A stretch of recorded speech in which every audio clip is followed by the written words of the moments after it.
Before we get into today's video, I would like to thank Baseus for sponsoring today's video. I've actually been partnering with Baseus for a little while already, and I've been enjoying a lot of different accessories that benefit my gaming life. Or not even necessarily my gaming life, but just my life in general when it comes to my tech needs. They have a variety of accessories at good prices that offer a lot of value and are really high quality. I've enjoyed their power banks, their earbuds, and this time they sent me another power bank, and this one is the Baseus Amblight power bank that offers lightning fast charging with 65 watt PD technology, and it also has a 30,000 milliampere hour capacity. What this means is that it can charge your Switch quickly and 4 times over if you're on a long trip, or your phone, or your laptop. Just for example, say you take a 13-inch MacBook Pro, you could charge from 0 to 50% within an hour. And there are several ports. You have 4 USB-A ports, you have a Type-C port, so you can charge up to 5 different devices at the same time. In other words, you can be that person amongst your friends or family when you're on a trip that's able to spot everyone for a little bit of a boost. This particular power bank also has this neat little design where it has this LED display where it clearly shows you how much energy is left on here, and it's very easy to understand. It's 0 through 100, so if it's at 95, it's at 95%. If it's at 50, it's at 50%. This is a meaty power bank, but it comes in a comfortable shape, so you can easily fit it into your backpack, purse, pocket if you needed to. So as far as power banks go, I would say this is definitely a pretty good one. The original price for this power bank is $79.99, but there is a Black Friday deal for $63.99. So if this Baseus power bank interests you, check it out. It's linked in the description below, as well as the other products I'm trying to perform from Baseus. It's all in the description below, linked, and right now there's actually a Black Friday deal going on, so now is as good of a time as any. And again, thank you to Baseus for sponsoring today's video.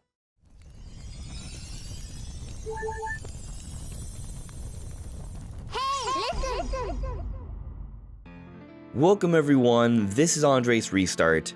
And today we are talking about what we might see in an Ocarina of Time remake. There have been rumors, there have been speculations and discussions about Nintendo doing some sort of Zelda remake, and some have suggested that it could be Ocarina of Time.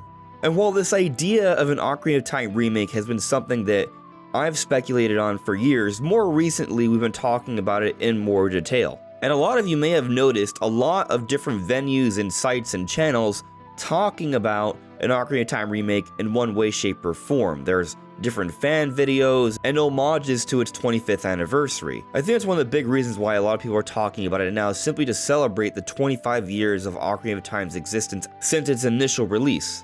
But I also think it is a hint towards what we want. A lot of us want this game to be remade. And not just remastered like it was on Ocarina of Time 3D, but something modern, something that would definitely be a visually impressive game for today's standards. But today we won't be talking about the likelihood of this happening. I've already made several videos on that idea. I think Nintendo probably will do some sort of Zelda repurposing early on for their next system. It could possibly be for Switch as well. I'm not sure on that. And I think there's a great chance they may choose Ocarina of Time to be that game that they repurpose in some way, shape, or form. But what I would like to focus on here is if this is happening, which I think there's a solid chance there is, or at least eventually I think it'll happen, what might they change about this game? What enhancements would it see? That's what I would like to talk about today. But before going forward, let me point out that we are aiming to reach 50,000 subscribers, so if you do enjoy my content, please subscribe and hit the notification bell, and enjoy the ride as we talk about Nintendo every day. So the first obvious change has to do with the graphics. Obviously, it's a remake. That's usually the one thing that is changed with the remake, the visuals. Now, if this is to be a Switch 2 game, I'd imagine it would be in 4K, but I think this would be much more than just a resolution upscale. I wouldn't even call it a remake at that point, that would just be a remastering. I think this would be something where visually the game is rebuilt. They've already remastered the game on 3DS. This would be something more extensive. At the very least, I would be expecting something comparable to what happened with Metroid Prime Remastered. Now, that game is a remaster, but from a visual perspective, it's been rebuilt. It's totally new. that game is made like a modern game and is debated to be one of, if not the best looking Switch games there are. And this is the kind of expectation I would have for an Ocarina of Time remake. Of course, I'm talking about a Switch game. On Switch 2, I might expect a little bit more. Like I said, 4K, perhaps ray tracing, perhaps in HDR. There are some things here that could really help the game to look really great on a next-gen system being played on a modern-day big-screen television. But I do believe this would go beyond visuals. Performance is also something that I think is really important to take into consideration. I think this game would be running at 60 frames per second, at least for Switch 2, but also maybe even just for Switch.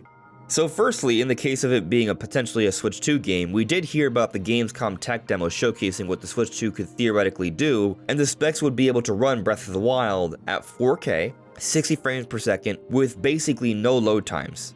So that's an example of them pushing a Zelda game that's been running at something like 30 to a clean 60. But even in the case of it just being a Switch game, you look at most Zelda games that have been repurposed, or even just some newer Zelda games, they've been running at 60 frames per second. So for example, Skyward Sword HD, they made that in 60 frames per second. Link's Awakening Remake, they also made that in 60 frames per second. Those are both for Switch. But even on Nintendo 3DS, we had A Link Between Worlds and Triforce Heroes, which are also running at 60 frames per second. Excluding Breath of the Wild and Tears of the Kingdom, modern Zelda games are being made in 60 frames per second. Those games are big open world games with lots of things going on, and the Switch is underpowered hardware compared to the times. So it's not realistic to expect those games running at 60, but a remake of a game that wouldn't have as large a world, that wouldn't have as many complex weather and physics systems involved, that's pretty believable to be made at 60 frames per second, I would say. So for me, this would be an expectation, and I would be shocked otherwise if it wasn't running at 60. Now, a scenario where maybe it does not run at 60 is if they go beyond just a typical remake, and this is more like a reimagining made in, say, the Breath of the Wild engine. Now, I don't want to spend too much time on this because this is not something I would necessarily predict, but if they did, I would be excited to see how it would work. Because it would be really cool to see maybe some advanced physics involved with the world of Ocarina of Time, the same way we saw it in Breath of the Wild, to maybe see the world expanded more so, to be more open, more exploration.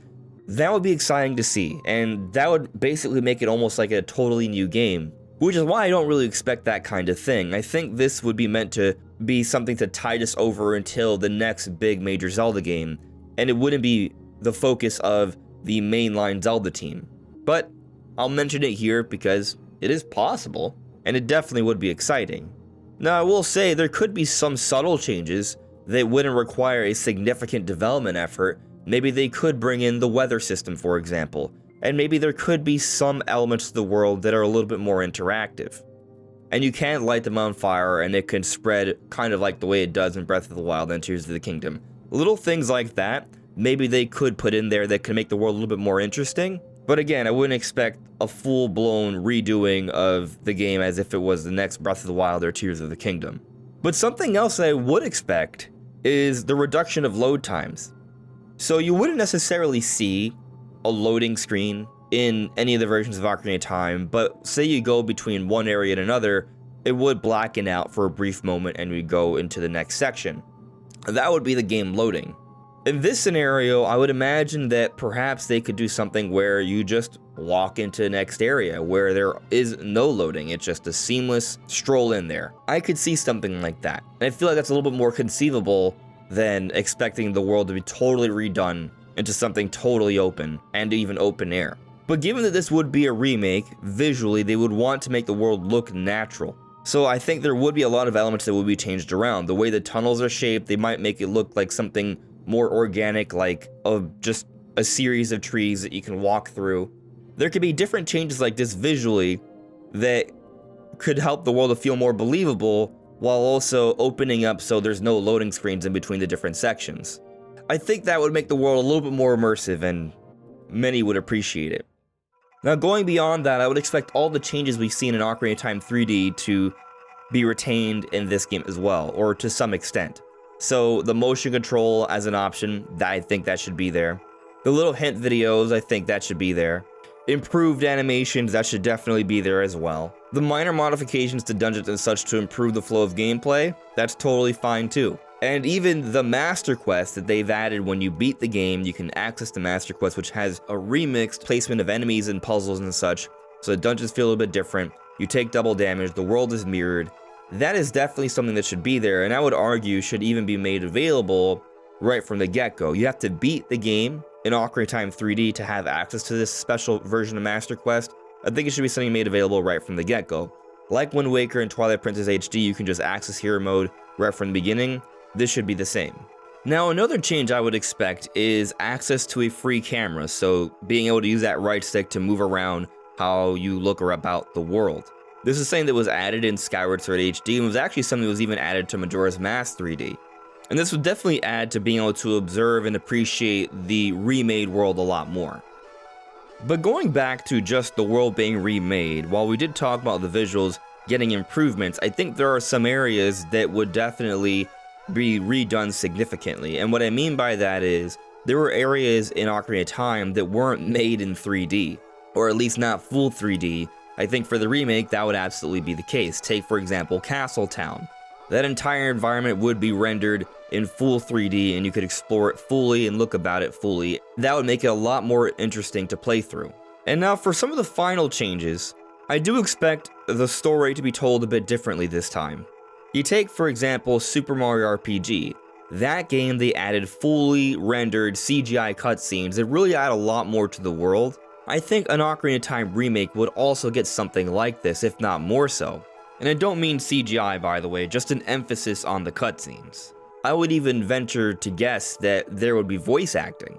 Voice acting has become the standard for main Zeldas now. We look at Breath of the Wild, we look at Tears of the Kingdom, and those games had voice acting for the main cutscenes.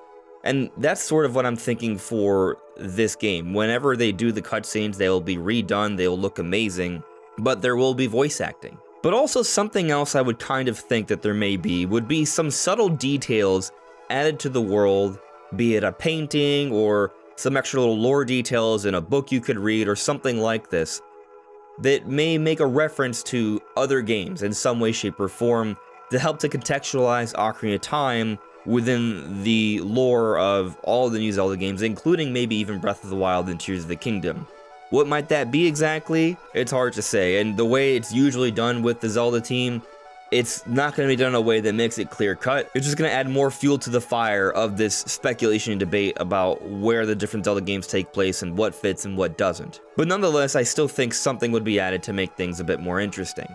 One more thing I'll add, the music. The music in Ocarina of Time is incredible, but I think it would be nice to have that music modernized, reorchestrated, and perhaps in some cases remixed somewhat, to give us something that feels amazing and modernizes the music for today's ears, so a lot of new Zelda fans can experience this in the best way possible.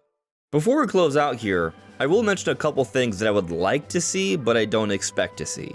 I would like them to add more side quests to the world. I think that could help fill things up and make it a little bit more interesting, perhaps even expand the world somewhat as well. Maybe even add an additional dungeon, or perhaps scale up a dungeon. For example, the Ice Cavern, maybe they can make that a bit bigger. That would be exciting to see. Or just go to other parts of the world that are kind of empty, like the northwestern part of Hyrule Field. There's not really anything there. If they could add something there, that would be pretty cool. Maybe they could simply add an optional dungeon. Or perhaps an epilogue story or a side story that includes a dungeon and a final boss fight. And why that would be there? Well, there's a variety of possibilities. Maybe something that can help link Ocarina of Time to Majora's Mask a bit more. Maybe something tying into the Fierce Deity, or just more lore about Majora's Mask. That would be really cool to see, but definitely not expected. And of course, I'm always going to want more challenging options in a Zelda game, so if they could remix the combat, add more hidden mechanics, maybe improve the AI of the enemies, and make it optional for those that don't want to have to deal with that increased level of difficulty, that's totally fine. Maybe you simply add that to the Master Quest mode option. And I already touched on the idea of making the world more open, something redone in the Breath of the Wild engine. I wouldn't expect anything like that, but of course, that would be amazing to see. And those are my thoughts on what an Ocarina of Time remake would have changed, and also my wishes on what could be added on top of that. But what do you think? Let me know in the comments below. this is Andres Restart. Thank you so much for listening and watching, and I'll see you all really soon. Take care. Bye.